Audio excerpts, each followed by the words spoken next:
Aging Matters on BCTV is supported by the Berks County Area Agency on Aging.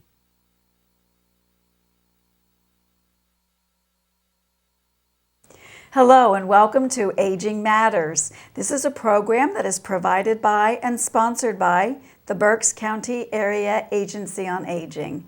My name is Barlet and I'm the Public Advocacy and Outreach Manager for the agency.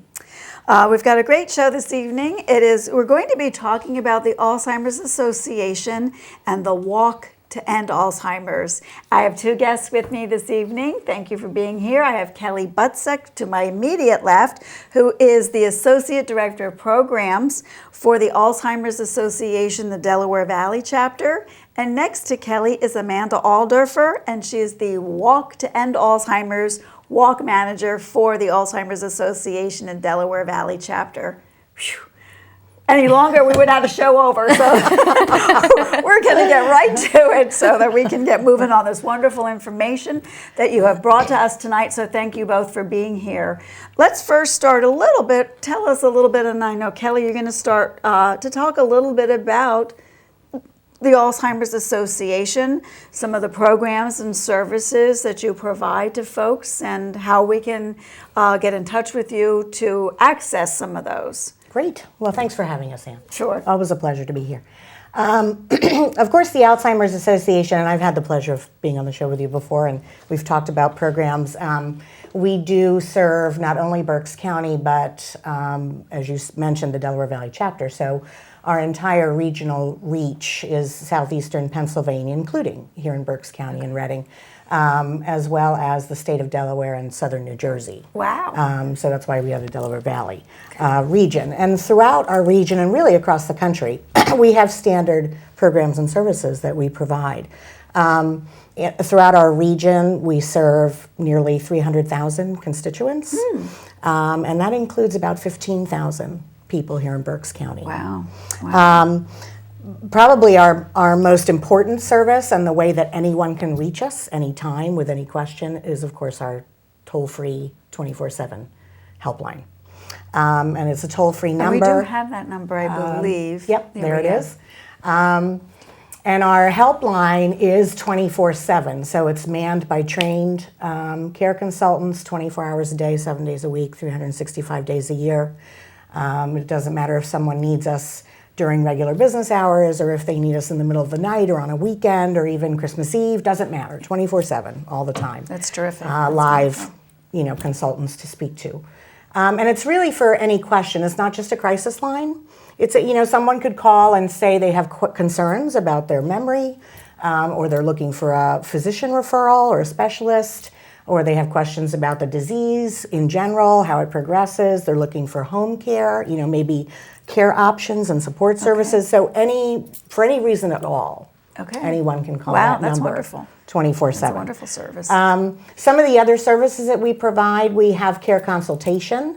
So if an individual or a family needs help with care planning, we have a care consultant on staff who can do that. I would imagine that would be like the main thing, for me. Right. In terms of where do I start? Right. How do I begin? If that's suddenly an Alzheimer's disease diagnosis is prevalent in the family or whatever, and now it's help me because I'm not sure where to start, where to go, what steps I need to take, what I should expect. I think all of that. So, I assume that would be some inclusion of those kinds of things when you do some kind of counseling. We can do more in-depth counseling and care planning with individuals. And again, they can simply call that 800 number and say, I need some help and guidance. Okay. And we can make that referral to our care consult.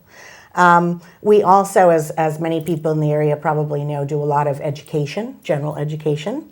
Not only for individuals and caregivers who are on the journey, but also just for the general public. We do a lot of programs, not only at like residential care facilities where there are people who are dealing with the disease, but we also do programs at libraries and schools and civic organizations in the community. Anybody really who wants information, we're happy to go out and do a program and share information. So we do a lot of community education, not only in the community in person, But we also, I know the graphic that was up showed our website. We also have a lot of education on the website for okay. people who like to get their information that way Well, I in the think- comfort of their home. Exactly. They can do I that think, too. and so. some people I think are afraid to ask or afraid to begin that call because they're not exactly sure, oh, wow, I don't even know where to begin. So if I can start by going to the website Right. and then I'll go, oh, okay, now I need more. I see they have this. Maybe I need more information. Right, and they for can some start. people. They Or can even a start distance. researching on the website, and on our website they will find again disease information, education. They'll find our list of support groups. That's another service we have. That's wonderful. We have Okay. monthly support group meetings. We have over 150 support groups throughout our entire chapter region. We have about 5 or 6 that meet monthly here in Berks County locally. And while you're on that, so that's open to then anybody, Yep. no matter where that meeting is held. So Doesn't whether matter. it's location They're all or public, facility. accessible. Yes, Because anyone that's can attend those important, meetings. I think, to be able to acknowledge this is a situation that might be going on in my home or someone I know. How might I even want to help them, or even in a discussion as what other things have worked for other people. Right. And to be able to share that. So I think that's wonderful that there are those support groups out there. Yeah, so we have monthly support group meetings for caregivers, and again, that list is on our website. The list of our education programs is on the website, and then from there they can reach out to us directly through the helpline and get more details Okay. and get connected to services. We also have conferences that we do throughout the year. We just had a full day education conference at DeSales University in June, the beginning of June last month.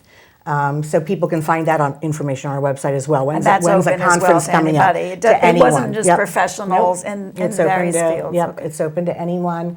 And We do covering the half day gamut. and full day, depending on what's convenient for them. So we have a lot of education That's wonderful. out there That's wonderful. in the community. So Because you know what? And knowing it's ongoing and you continue to do that because obviously it hits us all at different times. Right. So, we all know in our fields, somebody's not ready yet in the aging world for maybe programs and services. And I always encourage them to take the basic information in case they get to that point, they have a friend, they have a neighbor, they have a church member that they can help say these services are available. So the same thing.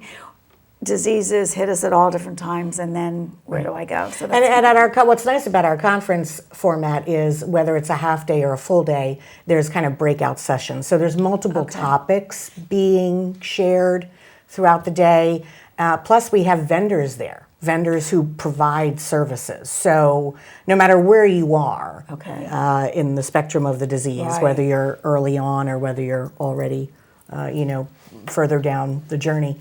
You can come and you can get information, from local providers, different services you might need, some that you maybe didn't even know you needed. They're there. Exactly. They're Right. there. You can gather information and then you can pick topics that are pertain to you Right. and where you are and what Terrific. you need, at that time. And we have people we've been doing these conferences for a number of years, and we have people who come back year after year and they go to every one because there's always different topics and different vendors and always new information to collect and gather. yes. So. Yes, that's wonderful. Good. Anything else that you wanted to share in terms of what you were doing, or? Well, when we talk about all the programs that we provide in the community, and those are some of our main ones, and the reason Amanda's here, and I'm going to turn it over to Amanda, is our walk event. Our Walk to End Alzheimer's event is really our signature fundraising event. And without the money that we raise through the Walk to End Alzheimer's, we wouldn't have the funding to keep to be able to offer the support group, to sustain and offer the support groups and the education programs and the helpline, keep the helpline running 24/7. Because I didn't mention all of our services are free. Now there might be a registration fee or a cost to attend a conference. But outside of that, the helpline, the support groups, the local community workshops that we do, all the online tools and services, all of that, there's no charge for. Or how often somebody calls. Yeah, or how often. You can call us 20 times a day. It doesn't matter how often you call. I need you all to of that. connect me with this. We're able. No, I did that. Can you tell me what I Right. should do next? Yeah, even the care consultation. All of Yeah, that we're able okay. to provide That's wonderful. free of charge.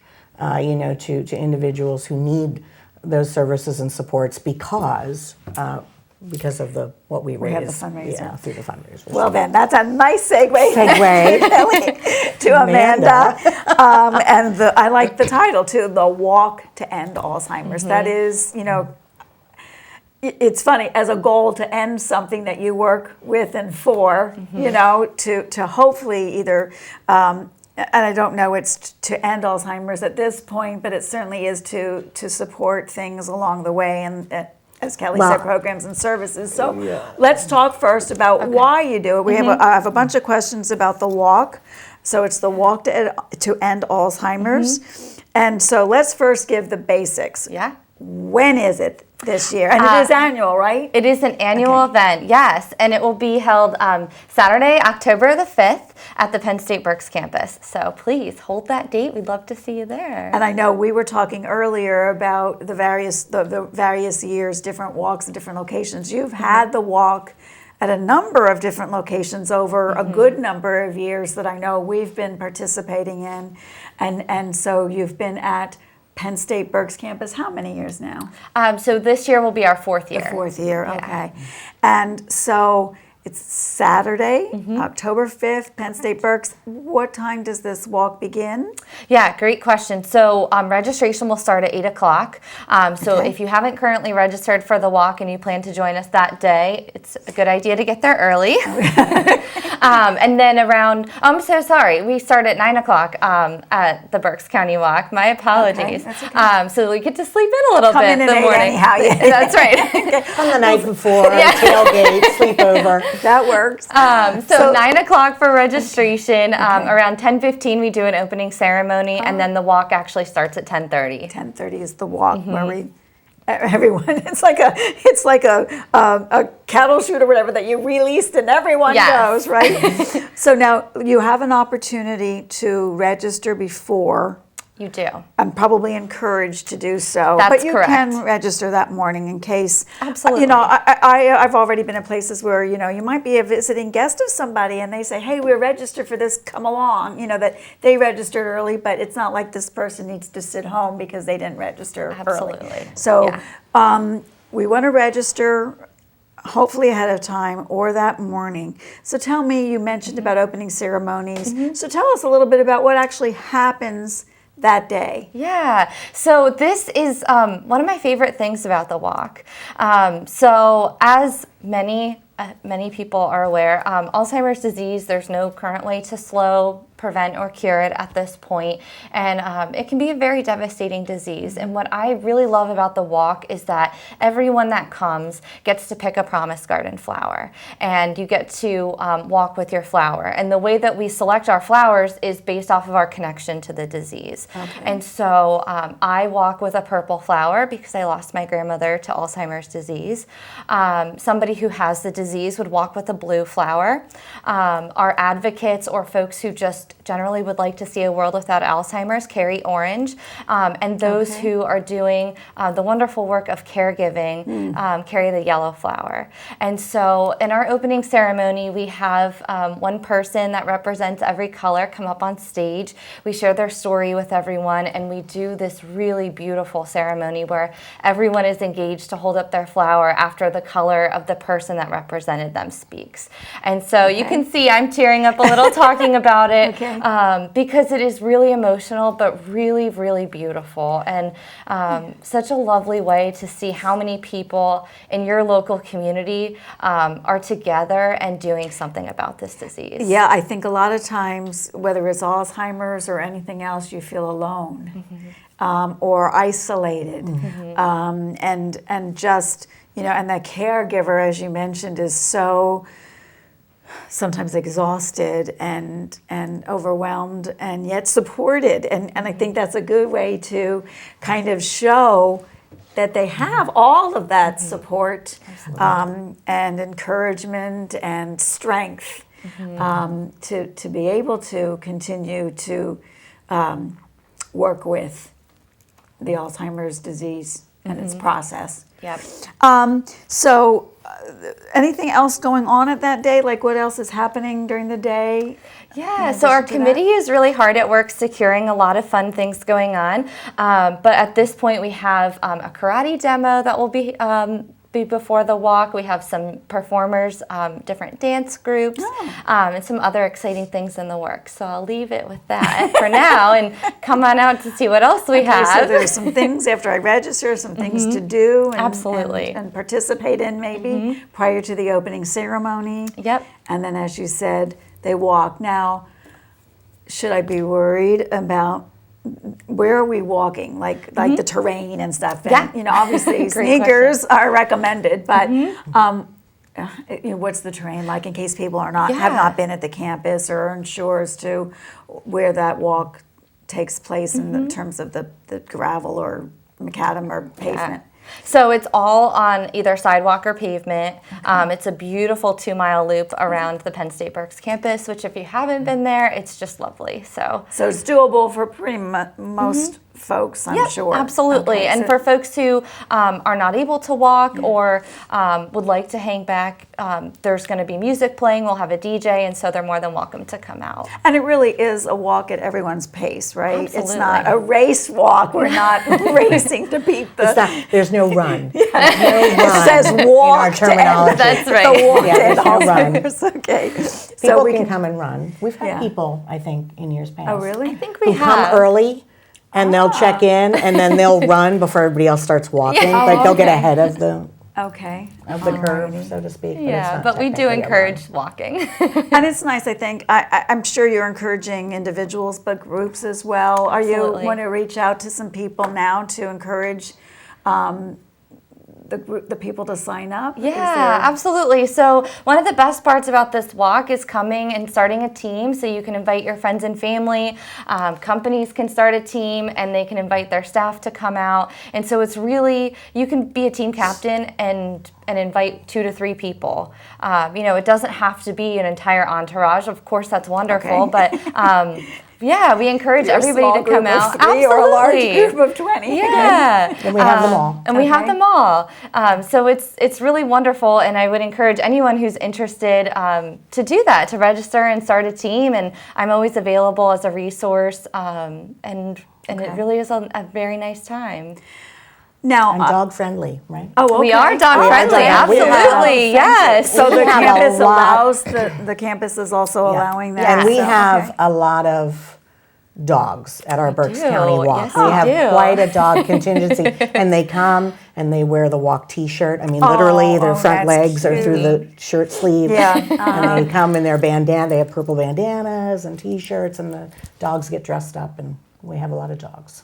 It's dog friendly. And I would imagine that there's a lot, as you were saying, you have a team, a committee to put all of this together because of the Delaware Valley chapter, as you said, is Southeast region, so you probably have several. So the Berks County Walk, are you looking for assistance? Because I imagine that it takes a team, as you said, to put it together, whether it's Yeah. prior to in the planning or the day of, right? Absolutely. What kind of help or assistance do you need? Yeah, we definitely are always in need of volunteers. So at this point, we need folks to join our planning committee and help us, from today through Walk Day, or join us for next year on the planning committee. You know, this is not possible without the amazing work of our volunteers.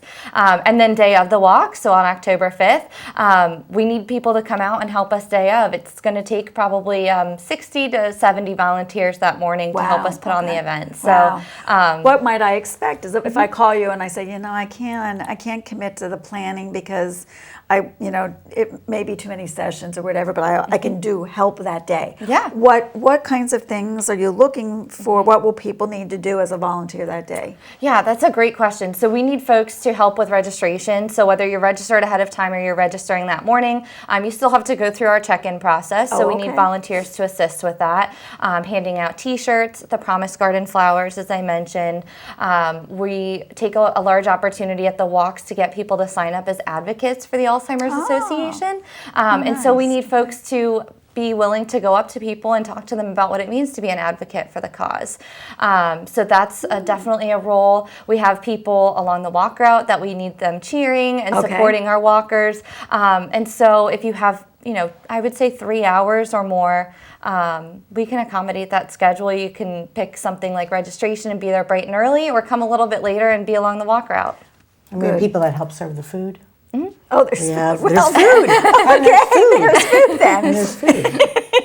So there are people that help with the food. Well, isn't that nice? And so I know that there's more to it in terms of just coming to walk, because Absolutely. Kelly alluded to the fact that this is a fundraiser. So how would I, as an individual, give me some ideas, whether it's myself and getting a couple of my friends and say, hey, let's go do this, or again, my work group. How do we just say, give me money? And I'll give it to you. You can. That works sometimes. Sometimes that works. Some other things that we encourage folks to do is have a dine and donate event at a local restaurant. Oftentimes, so local kind of restaurants will host give something. 5 to 10% back of the proceeds for a day. If your work offers an option to do a casual day, we have casual stickers. So we typically suggest a $5 donation and do a dress down day at work. We have lots of resources on our on the walk site. Okay. So we have really easy tools, and we can build upon whatever your experience or comfort level And is. so if I get a group and we decide to contribute, how do I do that mechanically? Yeah. Like, do I bring it that day? Do you want it in a certain way? Do you accept cash? Do you want check? Do we mail it to a particular address that you prefer to go? If you can tell us about that. Absolutely. So the best thing to do is to register for the walk ahead of time. So that's alz.org/walk. And then you'll be set up with an online page where people can make donations to you online. Okay. There's also a form that you can print out from that page that has the information for mailing in a check, and those need to be made payable to the Alzheimer's Association. Or you can bring cash or check to the walk. We'll also be accepting credit cards. Oh, okay. All right, good. So there's no getting out of it. That's right. That's We'll right. take your donations in any form. Accepted. That is terrific. All righty. Well, so obviously you said it's a major fundraiser, and we are encouraging a lot of folks to really consider being a participant in the Walk to End Alzheimer's this year, October 5th, held at Penn State Berks campus. Go on the website, learn more about the Alzheimer's Association. Make sure that you look to sign up, to pre-register, register, get some friends together, make a nice contribution to the Alzheimer's Association to help support all the programs and services that Kelly mentioned earlier. And I guess I want to send it back to Kelly to just talk about, now that we are trying to raise some dollars, do you guys have a goal set for the walk? Do you set goals for each year's walk? We Oh, do. you Amanda? Okay. Yeah. So last year, this walk actually exceeded its goal. So we raised a little over $170,000. Wow. And so this year, we're looking to raise a little over $197,000. So Wow. I know we can do Okay. it. This community is very passionate, and we're really excited about it. Good. And goals never go down. Always go up. There's always more and more need. The goals always go up. And last but not least is, besides supporting the programs and services, is what else is the money used for? Because I'm sure everybody wants to know a little bit more about that. Well, it's as Amanda mentioned, in addition to, it is our largest fundraiser, and yes, in addition to all the local community programs and services that we provide, our fundraising also supports research, and there may be people out there in the community that don't realize that outside of the federal government itself and the NIH, the Alzheimer's Association is the largest funder of research in the world. Oh, wow. So, and we just came off our annual International Research Conference last week. That was in Los Angeles this year. We had over 6,000 scientists from 60 different countries. Oh, there my. were over 3,400 presentations throughout the week. Research is going in many exciting directions today, and that's all because of the funding that we put into it. We currently, just the Alzheimer's Association itself, We have $165 million invested in over 450 projects in 25 countries. Oh my. So research is, I mean, if we're going to truly end Alzheimer's disease, it's going to take more than a support group or an education program. And those exactly. programs locally are very Exactly. important for the people living with the disease and those on the journey. But we have to make greater strides Right, in right, research. exactly. And our walk event is a huge Part tool. of doing yes, that. Yes. Tool for raising Okay. that money, because we must make headway in research. Yep. Because that's we are walking and working to end Alzheimer's disease. Well, let's walk and work to end Alzheimer's. Again, it's Saturday, October 5th. The registration begins at 9, and there's lots to do prior to the walk that begins at 10:30. So come out, support the cause, as it were. I hate to say that, it sounds so cliche, but it is. It's supporting that cause and the research and the programs and services of the Alzheimer's Association, so that we can make some headway into eradicating it. Hopefully. So thank you again, Kellie and Amanda, for presenting the information here. I do hope to see a lot of folks out there on October 5th at Penn State. Otherwise, again, seek out information regarding volunteering for it, or again about educational programs and sessions for the Alzheimer's awareness information. One last thing that I would like to mention with regards to the Berks County Area Agency on Aging and the Pennsylvania link to Aging and Disability Resources. We have a program on opioid and dangerous drugs that is going to be provided on Thursday, August 29th from 10 a.m. to noon at the McGlynn Conference Center, and I can give you details as to where that is. And the presenter is Alan McGill, who is with the Pennsylvania Attorney General's office. So I'm looking forward to that. It is open to everyone. There is no fee for that program, but I am requesting that you give us a call to pre-register. So please consider that. And we will see you again next month for Aging Matters.